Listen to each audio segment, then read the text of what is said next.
And now on BBC One, it's time for Children's Hour.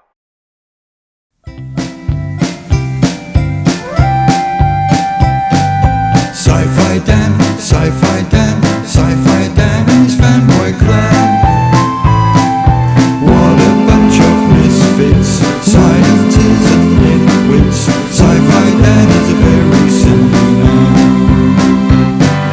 Sci-Fi Dan, Sci-Fi Dan, Sci-Fi Dan and his fanboy clan. Welcome to Fanboy Questions number 14. Today we'll be looking at, or rather listening to, the incredible sounds of space rockets. Sorry, wrong footage. These majestic machines not only fly very fast, they also make noise like you've never heard before. These things are loud.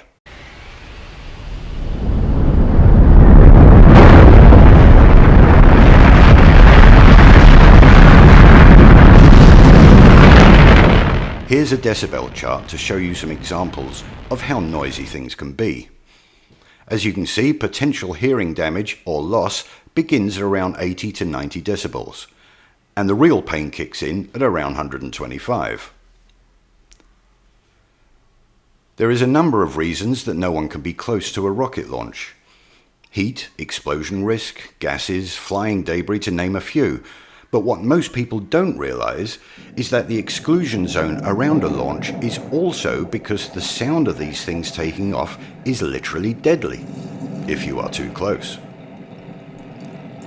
When the massive Saturn V rocket launched, it gave out 220 decibels, which is loud enough to set grass on fire and melt concrete. It would also turn your internal organs into jelly and melt your bones. What a way to go. The exclusion zone is usually around 3 to 4 miles. If you've ever witnessed a launch at this distance, then you will know that even at 4 miles, it's bloody loud. Now let's see how close the astronauts are to the noise. 363 feet. What? Wait, that can't be right. Yep, it's right. These astronauts are sitting in an aluminium box less than 363 feet away from a noise that should kill them instantly. Let's take a look at how these brave men and women handled this life-threatening situation. They don't seem too bothered. Looks like one guy's reading the instruction manual. Where's their ear protection? How can they talk to mission control over all that noise? Simple answer, they're not sitting on top of that rocket. They're in a studio. But I saw them into the capsule. I saw the technicians seal the hatch. Yes, you did. Let's see where they went. Once the crew are on board, if it looks as if they're in danger, they get out and head down this tube, specially insulated against fire, and zigzagging down not to some point out and away from the rocket, but to an escape room exactly where you'd think it shouldn't be.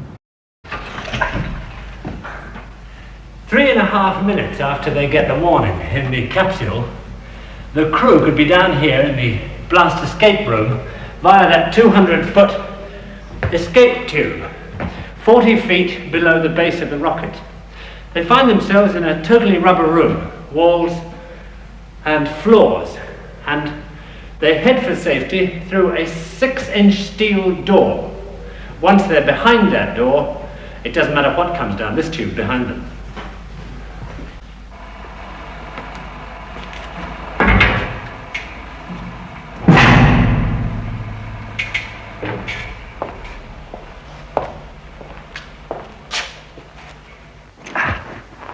On this side of that door, the rarely seen blast escape room itself. It's totally isolated from everything around it by a series of 24 giant springs underneath the floor and shells all round it of steel, concrete and sand. There you have it, folks. They don't go into space because they can't. Nobody rides in these things because they would die within seconds.